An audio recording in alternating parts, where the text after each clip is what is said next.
Здравейте, аз съм Алек Аса и съм на 22 години от град София. В момента съм студент, както и работя part-time и много искам да участвам в тази годишното издание на Mentor the Young, за което разбрах в миналия месец, от моя близка приятелка. И да, занимавам се, както казах вече, с университет. В момента съм четвърти курс в УНСС, Международни и икономически отношения на английски език, както и работя part-time за еврейската общност в България Шалом. Там съм като евент менеджер, организиране на разни събития, които са свързани с младежи от 8 годишна възраст до пенсионери на 75+, даже и 90+. И така. Защо уча? Защото мисля, че това е важно. Мисля, че създава чудесна възможност за социализация в света, чудесна възможност да разгърна моите познания вече по политика, география, икономика, познания за света като цяло.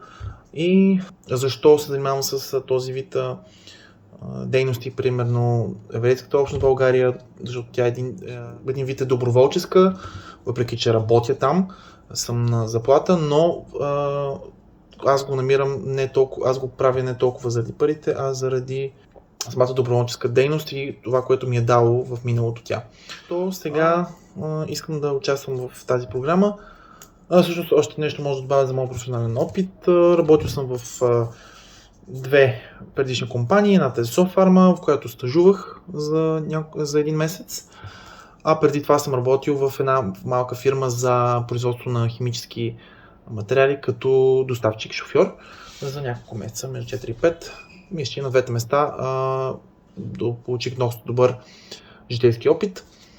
Какви са целите ми в тази програма? Искам да се ориентирам малко повече кариерно, дали искам да работя повече с хора, искам повече да работя с хора или с документи, въпреки че те, разбира се свързват, но в опита си като евент менеджер в момента в еврейската организация ми е много по-приятно да работя с хора и много повече срещи и събития, в които споделям какво съм направил за това събитие, защо съм го направил, защо съм взел тази храна, тези учители и така нататък, докато когато работих в Софарма, занимавах предимно с документи, с логистика, с тежка работа като цяло, не за мен, май.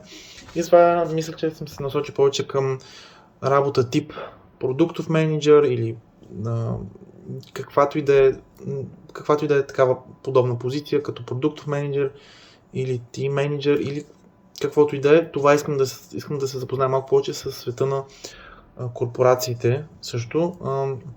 Ако може моят ментор да ми разкаже повече за корпорациите и за опита си, който той има, да получа нови знания и връзки като цяло в цялата програма, не само от моя ментор, но и от хората, с които ще съм там, предполагам.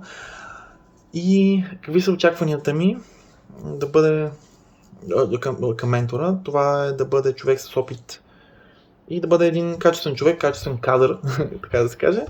Харизматичен, всеотдаден и много щастлив. Не много щастлив, но малко щастлив, но много усмихнат и позитивен човек с поглед към бъдещето, а не към миналото.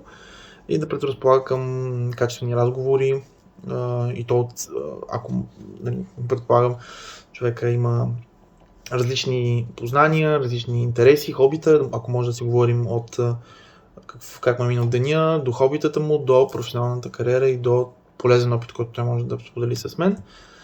И искам да завърша с думите колко яко да си млад в България, защото България ти дава възможност именно за такива програми.